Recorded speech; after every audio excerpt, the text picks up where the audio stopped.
Happy to be here. All right. Today we're talking about process transparency. But before we can even talk about process transparency, I'm going to start us out with a little bit of process science foundations around what is process, because it's a very bloated term today. And then we're going to talk about universal wastes. So I'm going to quickly just touch on a part of lean, which I think is important to introduce so we can talk more effectively about why transparency is important. And then we'll kind of get into the meat of it, which is how do you manage process transparency? What is that? And I encourage everyone to ask questions or put them in the chat as we go. We're going to have some time to answer questions. And also, we'll leave time at the end. We should have a few minutes at the end also. All right, process science has its own definition of process, but I like to start the conversation with what people normally think of as inputs go into a black box called process and outputs come out. And in this definition, it's the mechanism that transforms these inputs, which could be anything, ideas, raw materials, into goods or services. But I always pause here with the group and say, well, what if nobody wants the outputs? Will the process continue to exist? And you can probably intuit that the answer is going to be no. So you can't have a definition of process that's unqualified. There has to be a dimension of this has to be something that people want, otherwise the process won't persist.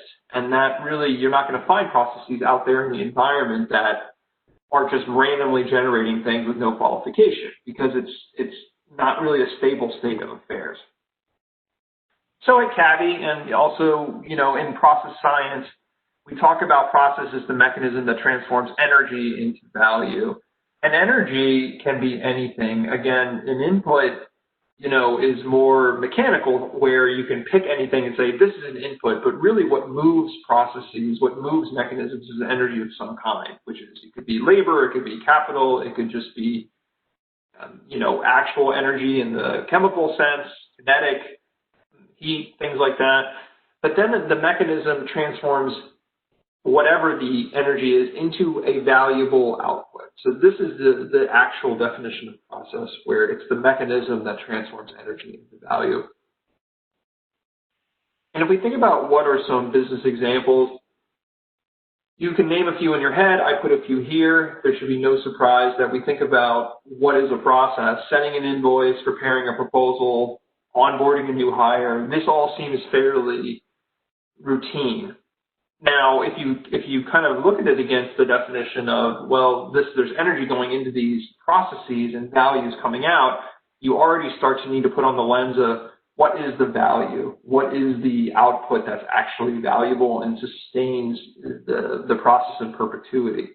And also you start to get an idea of, well, this could be anything. That's what I would want you to think. And really, it's the last point on what is a process. You need to put in your mind that everything is process.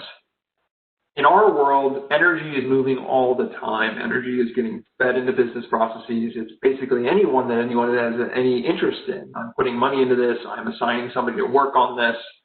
The market is demanding this. And once things are moving, they can be described as process. They can be large and take many hours or days. They can be simple, take fractions of seconds. They can happen once. They can happen a million times. But it's not, a lot of people think process is a document, or until somebody puts a process, quote unquote, in place, there doesn't exist any process. But everything in motion is defined by process. So when you think about process management, you're really talking about seeing the world and seeing your business and seeing your project as processes. So it's not, is this a process, is not a process. Everything is process. So that's just a quick level set on the definition of process. I'm a big proponent of operating terms before we just jump into, pretty heady concepts. Does anybody have any questions on that you can throw in the chat? I'll just give it a few seconds. Otherwise, we'll hop right into the next section. All right, great. So I'm going to do an intro now to universal waste, and what I'm going to review the 3 M's of lean. Now, a lot of times people just think about if you're familiar with Lean at all. Well, maybe I should start with what is Lean. Lean is the methods largely found in Japan by the Toyota Corporation, but it's methods for process improvement. And I think that they still have one of the most academically thorough and comprehensive kind of manifestos on what do we look at when we look at universal process dimensions. And universal process waste, meaning that it could be applied to any process anywhere, is really important. And I think the 3 M's that they define, Muda, Murray, and Murrah, and I'm going to define them for you here, it really, at a high level, captures all the different things you should be concerned about when you're looking at waste in process. So Muda is the one, if you've ever taken a simple Lean course, it's the 8 wastes, or the physical wastes, and it literally means waste in Japanese. It translates to, energy or activity without value creation. That's the definition of waste.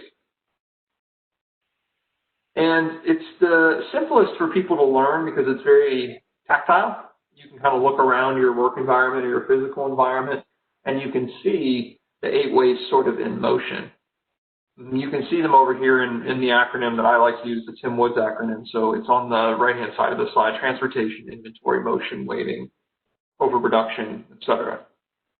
Now, in this particular discussion, we're not going to go over the 8 wastes ad nauseum because we're not really talking about, this isn't a Lean waste intro course or anything.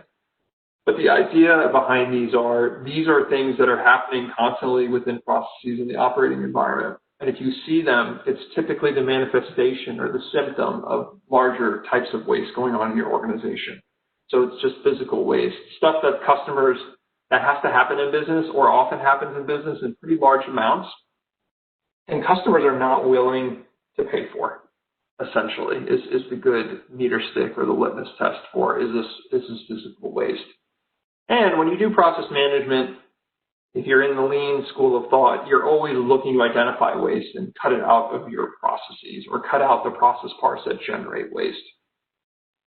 So that's the first one, Muda. And then Murray, these are the 2, Murray and Murrah, they get a little less love because they're a little more conceptual and they're a little harder to get your head around. But Murray essentially means overburden, the rough translation. And this refers to overburdening your resources. And resources in the organizational context can be machines or people, typically. And what is happening when you overburden a resource is you may not see the waste right away, but you're increasing the wear and tear, you're increasing the breakdown of a particular thing, or the risk that resource is not going to work for you over time. Before I get into a more tangible example of this, you can see I highlighted in bold here in the middle. The technical definition here is the cost of realizing a process risk. Hi there, I hope you enjoyed that last clip. My name is Michael Malutis, and if you'd like to watch the full 60 minutes of that last webcast, while also gaining complete unlimited access to our entire library of IT learning, simply visit our subscribe page at greatpro.org/subscribe. Unlimited annual access is $199 per year, but if you use the coupon code LEARN2EARN, you can drop that membership fee to just $149.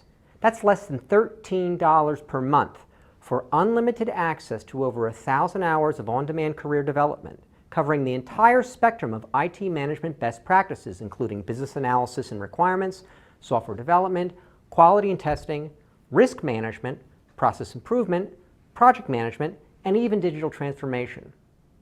But your membership doesn't just give you unlimited access to our vast learning library. You also get free access to our mobile app, as well as direct access to our network of over 300 of the world's leading IT consultants, all of whom are dedicated to putting practical knowledge at your fingertips so that you can learn more and earn more. I hope you will join me in becoming a member of the Great IT Professional and advancing your career with us. And if you're on YouTube, don't forget to hit that subscribe button above so that you get notified whenever we publish new free webcasts each week of the year. Thank you for your time and best wishes for your continued success.